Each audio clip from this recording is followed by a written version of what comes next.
It's got pictures of the characters, Norman Osborn, Venom, which is the Mac Gargan Venom, Penance, and Radioactive Man. So here's the bios. I guess you could just pause and read them. Good picture here of their the figures. So here is Radioactive Man. Very cool looking figure. He's wearing like a kind of hazmat suit. He's got this tube and this tank. What's pretty cool is that you can remove this, take it off, and this is actually two separate pieces. His mask and his body. Like, there you go, that's his hazmat mask. And then you got radioactive face underneath. So, his articulation is definitely hindered by this thing here. But it's not too bad, because the alternate mode is really cool. And here is alternate mode Radioactive Man. Very cool. He's got a cool, like, transparent, translucent face. Same with his body. This little part of his, this V-line here is translucent, as are his arms, and, yeah, really cool. It's like a totally different figure, and that's what I love about this. It's so cool. Alright, so now we got the character that probably has the best design in the entire set. Penance. Penance. Outside of playing as him in Marvel Ultimate Alliance 2, I have no idea who this is. I know he had like something to do with the Civil War, and his powers now can only be activated by pain. So he's got like all these spikes driving into his body, which is like you could see like here. I guess this would be like the spikes. His articulation is not hindered because he doesn't have any pads here. So he's totally free of movement, which is good. Alright, you get Robbie Baldwin. That is his name. He's got a good face. He's got these rings there. Got all these rings. He's all beaten up. So here is alternate mode Penance. I swear to God, I cannot stop laughing at these nipple rings. This is just too funny. I mean, come on, nipple rings? What kind of superhero would have nipple rings? He's all damaged up, not so much on the back. Well, not at all on the back. So yeah, it's a good mode. Probably better to have him in his regular Penance mode. He looks much cooler. So here is Venom. The Mac Gargan Venom. Very cool.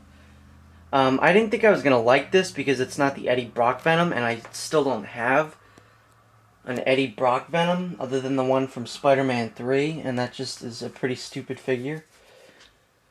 So yeah, I don't have an actual Venom. This is the first real Venom I have, but I really like it. It's really got a great design. It's got the spider there, you know, I really like his face, really cool.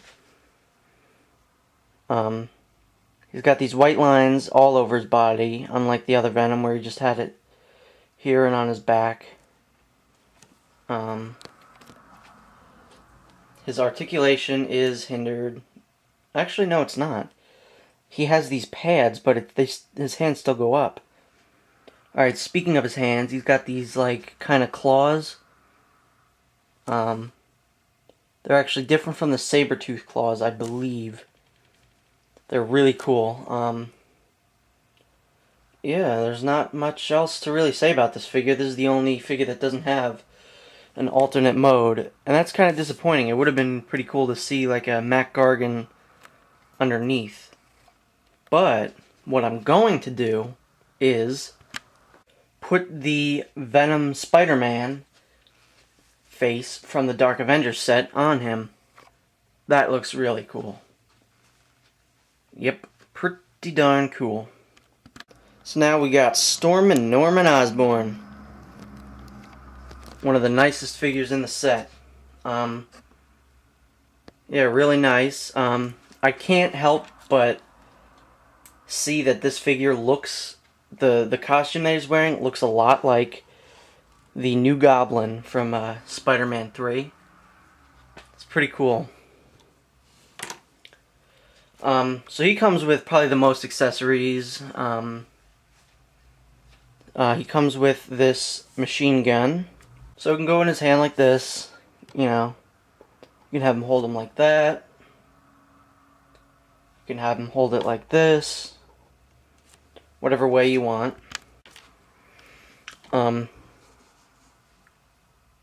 Aside from the machine gun, he comes with these dual revolvers, which I know did come from the Punisher set. And these actually fit in his holster a little better. So he's got one for each hand. You can pose him like this, like, you know, he's ready to roll into combat. So yeah, these fit very nicely.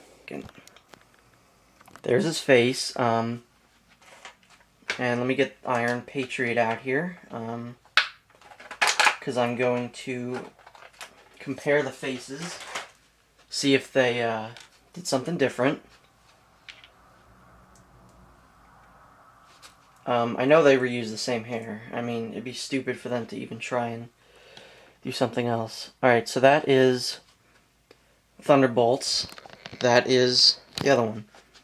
As you can see, they actually do have a different face. This one's got his mouth open and his eyebrows are a little more up. This one's a little more angry and his mouth closed. So I'm glad they didn't just reuse the head, because that's something they totally could have done. Also, what's cool is that you could swap one of these heads with the Green Goblin, and you can get an unmasked Green Goblin. Maybe you could put his Goblin mask in his hand, you can have him hold it, and you're like, "Ah, I am the Green Goblin." So I will transform him now and see what he looks like in his business suit. So now while he's all disassembled, he's got a lot of parts to him. It looks like he blew up. Maybe the Iron Patriot suit malfunctioned. Technically, I guess you could say this figure has two alternate modes, because here he's just wearing like a jumpsuit. Looks pretty good.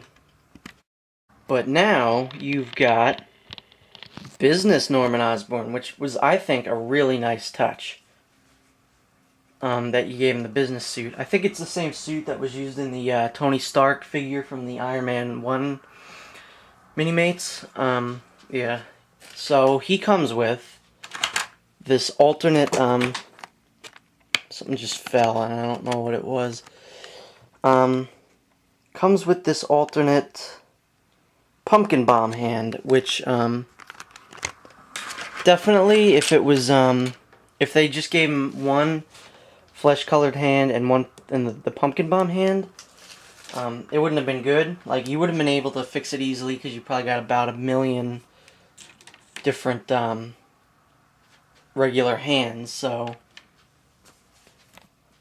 I don't know. I like that they gave him that. So so that's the Thunderbolts. Probably the most customizable pack of Minimates. I would definitely recommend picking this up if you can get your hands on it. It's really worth it. I picked this up for about $10 online. It was really worth it.